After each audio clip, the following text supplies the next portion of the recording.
Good evening, good afternoon, good morning, or whenever you happen to be listening to this. Welcome to the Film Realist Podcast, the film and TV podcast from a complete nobody that is hopefully for somebody. I am your host, Kyle Naranya. This week's review will be of Wonka, the third theatrical attempt at the Charlie and the Chocolate Factory novel, of course, written by Roald Dahl. Roald Dahl? I'm not actually sure. I think I know how to say that. Regardless, I will be reviewing that today. Of course, there will be a spoiler and non-spoiler section of the review. Time codes will be listed in the description. Let's see if this third attempt at Willy Wonka was sweet or bitter. Too late. I've started dancing now. Once we've started, we can't stop. Wonka was directed by Paul King, and the script was written by Simon Farnaby and Paul King. Wonka being played by Timothée Chalamet. This is the non-spoiler section of the review, so there will be no specific plot details or twists of any kind revealed in here. So you're just going to hear my general opinion on the film as a whole. Now, one interesting thing that I've noticed, particularly more recently, is how movie studios, particularly for musicals, are no longer marketing them as such. It's an interesting dilemma that these studios are now facing, where apparently people don't like musicals, or at least being sold musicals, so the idea is that you have to trick people into seeing them. What I find most interesting about that is, yes, there is music in the original Willy Wonka and the Chocolate Factory. I wouldn't really classify it as a musical. Of course, there is some phenomenal songs in that, the Oompa Loompa music, as well as Pure Imagination.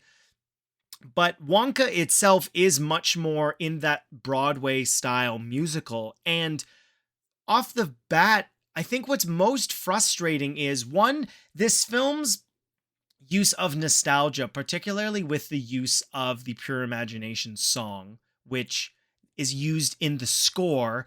I don't think that necessarily was a wise decision, because having been a fan of the original, not of the Charlie and the Chocolate Factory 2005 film with Johnny Depp, is that when you are providing me with nostalgia, if it's not reminiscent or somewhat related to the film or TV show that I'm watching, it makes me think of the product, if it's a positive memory, that I view significantly better than the movie that was in front of me. And I wasn't even really planning on seeing this. I know that the whole idea for this really did work on Melody, and she was very interested in seeing it. Unfortunately, she can't join us for the review today. But first off, the music in this, I think they give a grand attempt at coming up with songs that would fit similarly to the music in Willy Wonka and the Chocolate Factory.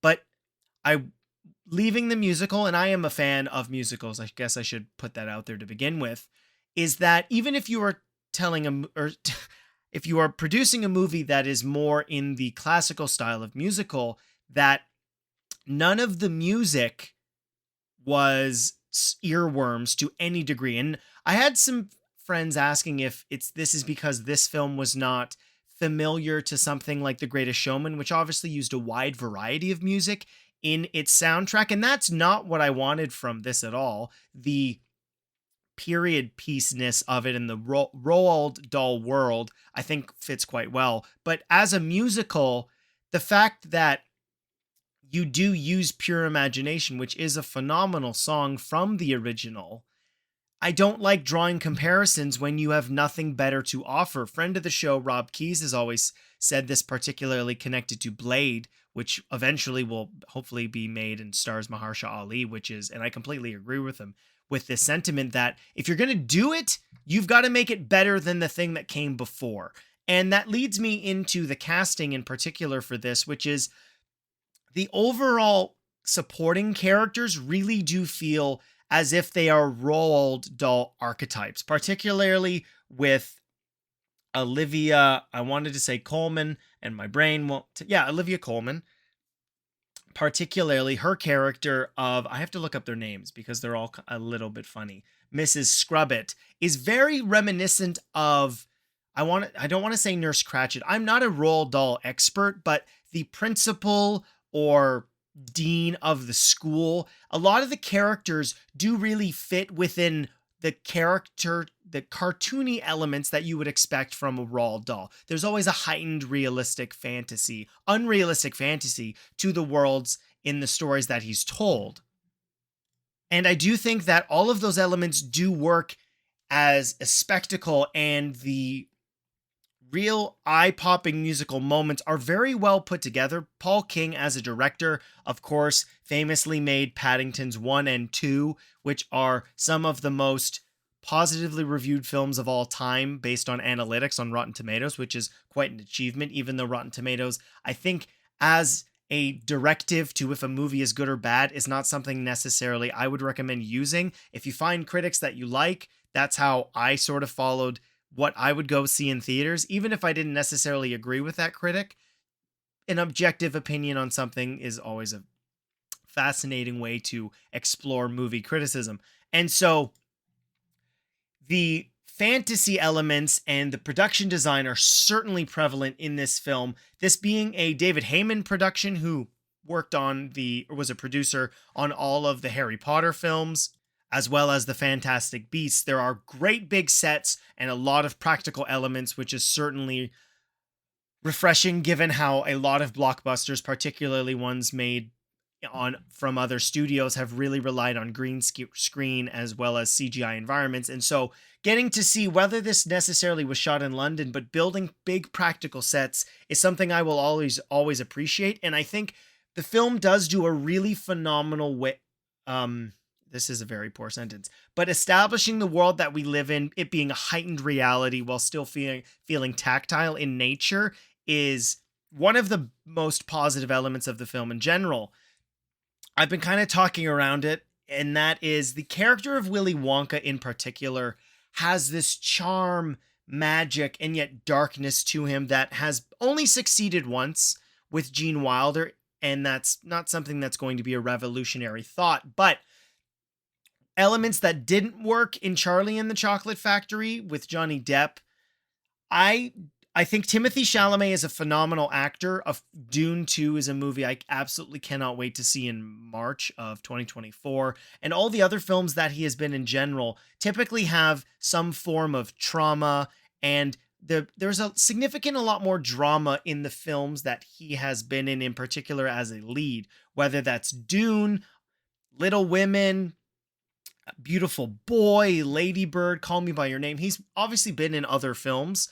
Ironically, I know he was talking about Interstellar, which I had completely forgotten he was in until very recently.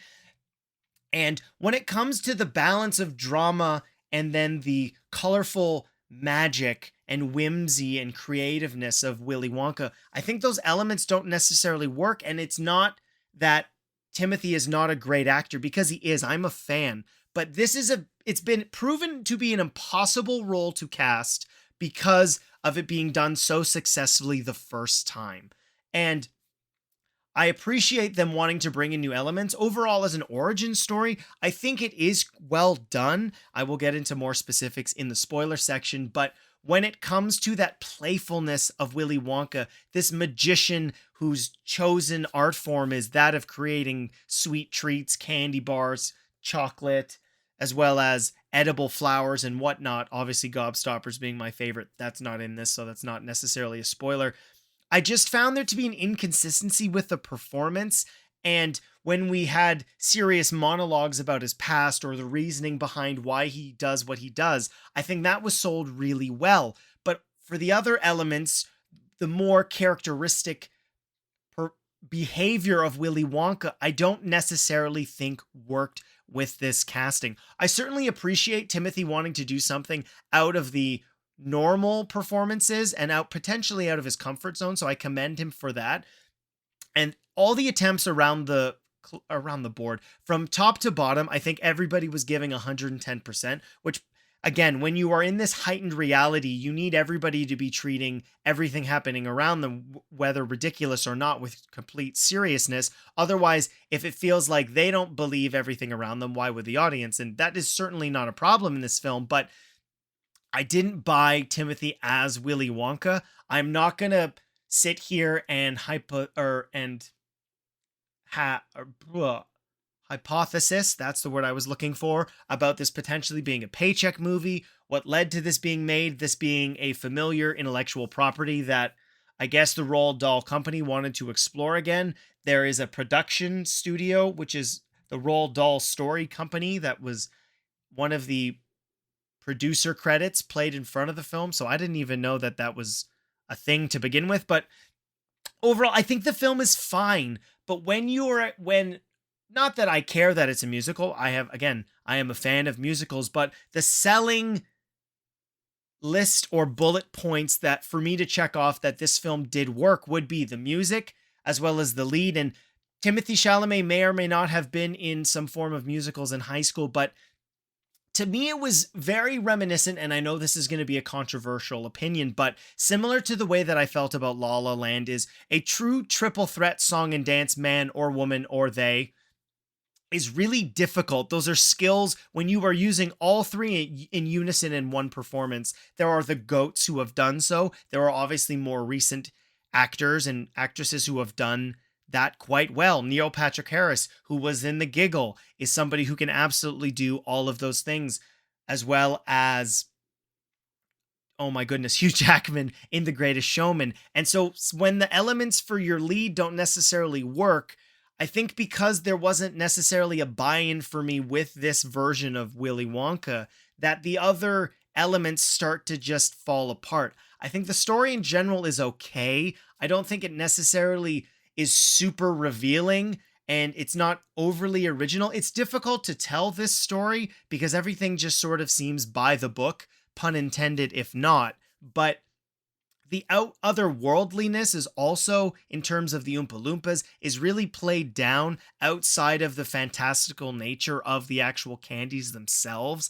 And because I didn't like the music, this being a musical, it just sort of happens in front of you, and it's not the attempt to be exciting and gratifying is certainly presented, but I was a little bored given how I wouldn't say the film is not entertaining, but I think because of some of the elements holding it back, it prevents it from being this next awesome iteration of this franchise that, again, up until this point has only had one good film. I think it's one of the reasons that there's only ever been 3 of these. There never was an attempt to do what I believe is called The Great Glass Elevator, if I remember specifically what it's called. What is the sequel called? Charlie and the Great Glass Elevator, yes. So it's very difficult to cast this role, and I commend everybody involved. I think the effort, as I've said already, is clearly presented, but I can get into more specifics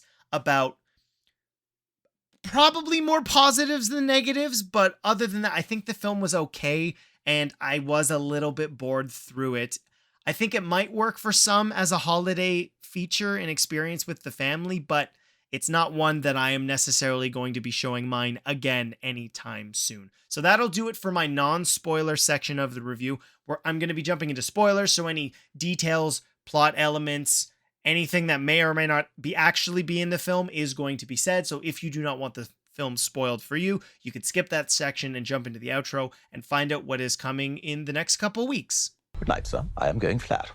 So before necessarily getting into the spoilers, I wanted to give a little behind the scenes for the podcast.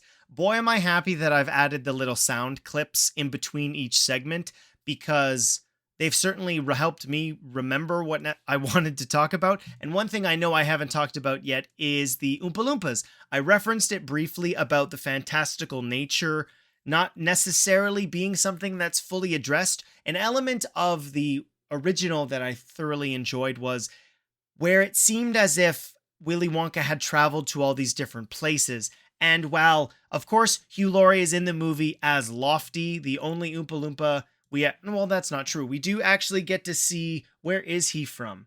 He is from, where are they, just from Oompa Loompa Land or Loompa Land? I can't necessarily remember. I want to say it is Loompa Land. You can comment on the episode if I got it wrong. But anyways, we do get to see elements of Willy's adventures and the reason he's so invested in chocolate. And it does explain the character, who he is, given how he wanted to be a magician, but he has this strong relationship with his mother about chocolate. and that ultimately he wanted to become a chocolatier to go to this play, the Galleries Gourmet, which has the three most prestigious chocolate shops of all. And of course, you have Slughorn, who is, or Slugworth, and the Slug, is it not Slughorn? That's a Harry Potter reference. David Heyman, you're doing it to me again. But there's the Slugworth chocolate place, as well as, what are the other ones? Prodnose and Fickle Grubber. Yeah. They're the three villains of the chocolate cartel who are controlling everything in this place, random European city, with bribing people with chocolate. But the elements of Willie's origin story, having this relationship with his mom, is an element of the film that I think really works and is where Timothy thrives in particular. Him wanting to reach almost this euphoria from success in selling chocolate and sharing his mother's recipe with the world, in allowing him an opportunity to see his mom again. I think all of those scenes are great and certainly well executed. As I said in the non-spoiler section of the review, it's the whimsy and playfulness that I don't think necessarily works. Again, I think Timothy is absolutely giving 110% in that aspect of the whole performance, but I think to some degree it might be where the script lets him down, where it doesn't necessarily really feel as if it is understanding at least the version of Willy Wonka that everybody has grown to know and love. And back to the Oompa Loompas. So we do get to see Charlie. Charlie's not in this, although his parents might be. I don't know. Regardless, that's neither here nor there.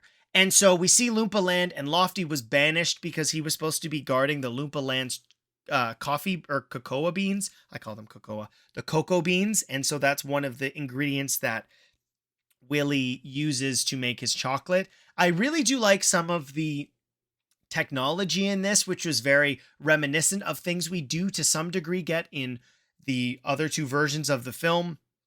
His candy making briefcase, I could only think about Newt Scamander's briefcase, even though I know that was a zoo from Fantastic Beasts, but this is what happens when David Heyman has produced at this point 11 Harry Potter films. And so Hugh Laurie doing the mocap for this character, he's on a mission to get chocolate to the amount that they feel they are owed before he can return. And so I found it funny that he's not actually in the movie very much.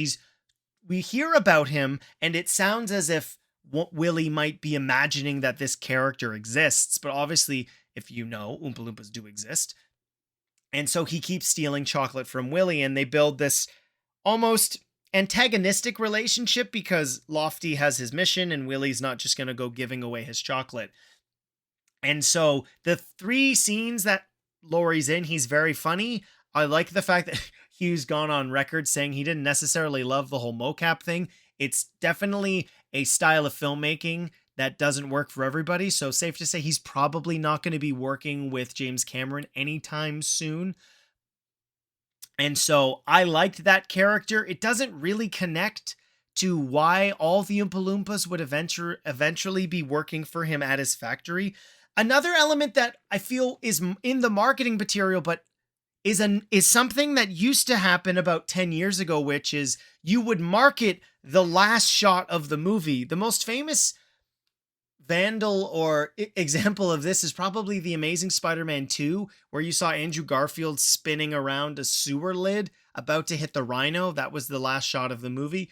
And Charlie's actual chocolate factory you see assembled is the last thing you do see in this movie. And so I didn't really like that because, yes, the film does work as an origin story for how he gets the factory, but it doesn't really explain why he's able to do any of the things he is able to do when it comes to sweets. That's left to more be a unanswered fantastical element, which I guess is fine. Not everything has to be explained. And it is certainly an element in keeping with the other two versions, whether that's the candy that made Faruga Slughorn. Not Slughorn. Was it Slughorn? I can't remember. All their names are very, very comical and exaggerated English words. And so the villains from the Chocolate Cartel, they're very reminiscent of things you would see in Roald Dahl. As I said, the world set up and the supporting cast really do feel as if they are original characters that would fit in a lot of the other Roald Dahl books, particularly Olivia Colman, who I mentioned in the non-spoiler, playing Mrs. Scrubbit. She owns this laundromat slash inn slash motel and convinces Willie to stay there the night, and then he can pay for his lodgings the day before. But if he gets trapped in this what's the word? Small print contract and actually has to work off, I don't even remember what their specific money is called, but it's not dollars or pounds. It's not even shillings. I don't remember what it's called. It doesn't actually matter. But he gets trapped there, and so he meets another band, a group of people who have also been trapped by the small print, and that's the ensemble that does work with him in trying to escape and sell the chocolate so that way they can pay off his debts. But he has the conflict of that, trying to constantly escape, while at the same time trying to sell the chocolate, his own chocolate, and all the fun creations of candy he has made, while also dealing with the chocolate cartel, who are in fact actually watering down their chocolate and selling what I can only imagine is like Walmart brand advent calendar chocolate at this point, it's not good. And one element that I was shocked didn't actually wind up being connected to anything in terms of the actual Willy Wonka chocolate factory is we see this significant vat, almost pool of chocolate underneath the city. And this is, I guess, coming from the dilution and maintaining the purest chocolate that they are using to bribe officials and other police officers and whatnot. Well, the chief of police, played by Keegan-Michael Key, who's quite funny, and I enjoyed all of the prosthetics where he clearly has an eating disorder, and that part not funny, but seeing his mass slowly increase throughout the film is played successfully for those comical elements. And I was under the impression while watching it, knowing what we see from Charlie in the Chocolate Factory, that somehow this oasis of pure milk chocolate, I'm assuming, I'm not sure. I like dark chocolate and white chocolate. Maybe that's probably going to be the question for the week, but you'll have to see if you're listening on Spotify. And so I was expecting that to somehow connect to the idea of having a chocolate river, but it goes nowhere other than Willie and Noodle being drowned to death in it. Noodle is an orphan girl who is also trapped at the Scrubbits laundromat service, and there is a very simple mystery about where she comes from and that she is actually a Slugworth. It's not really surprising outside of the fact that she's not Arthur Slugworth's daughter, she's his niece. And so a lot of these elements are going to be certainly familiar in terms of what the mystery or twist could be. I did not see a heist being in a Willy and the Willy Wonka factory film, so that was something quite surprising. One thing I certainly was not happy about with the film is that Rowan Atkinson is in it as this priest who loves chocolate, and the access to the secret chocolate cartel hideout is under a church, and he's not in the movie enough. I love Rowan Atkinson. Ironically enough, just this past day, my kids watched the Mr. Bean Christmas special, which is very, very funny. And so I think that the movie's fun, and I liked in particular the supporting characters. I wouldn't necessarily say that they feel as original as other Roald Dahl antagonists. Again, this being a world we already know, but just getting an earlier look at it, I think does work. But it's an origin story that's not overly surprising, and it's not going to, I think, really add any true depth outside of the fact that Willy Wonka really loved his mom. I think it was sweet, but very reminiscent of the Guardians in the Galaxy element with Peter Quill and his Walkman tapes, where if you've seen that film, spoilers for that, I guess, where he has the tape that he was given on her deathbed, but he hasn't opened it until the end of the film. And with with Willy in this, he has a chocolate bar his mom had made him, and they saved their cocoa beans up all year just so we could have one chocolate bar. and he's not opened it all year, or for up since she has passed away. And ultimately at the end of the movie, he opens it up and she's written a note on the chocolate bar on essentially a golden ticket, and the secret ingredient is to be shared. That's an element that I don't think the film really addresses at all. He mentions that he thinks his mom made the world's best chocolate and that she had a secret ingredient, but we don't really see that being part of Willie's motivation to discover what that is. I think it would have played a lot better if we saw Willie fail on his own, outside of the fact that his chocolate and candy does get tampered with, but we don't see him dealing with the consequences of trying to reach this goal that then he does realize wasn't the point of what he was trying to do. So I think that mixed message doesn't really work for his overall conclusion. I think the setup of the factory at the very end is really cool, but outside of some fun visuals, I think the characters are kind of hollow, and it doesn't really enhance the Willie / Charlie and the Chocolate Factory lore to ways where you're going to want to watch this. And again, as a prequel, is this supposed to work before Willie and the Chocolate Factory? Because Pure Imagination is a song from the movie from the 1970s, which he does sing at the end as everything is all happy and all of the other inhabitants of this Scrub-It laundromat are released. And again, ending on a song that reminded you or reminds the audience of the original, I think was a mistake. I understand there was probably a no-win scenario in this case where they felt that they had to use the song because it's such a classic.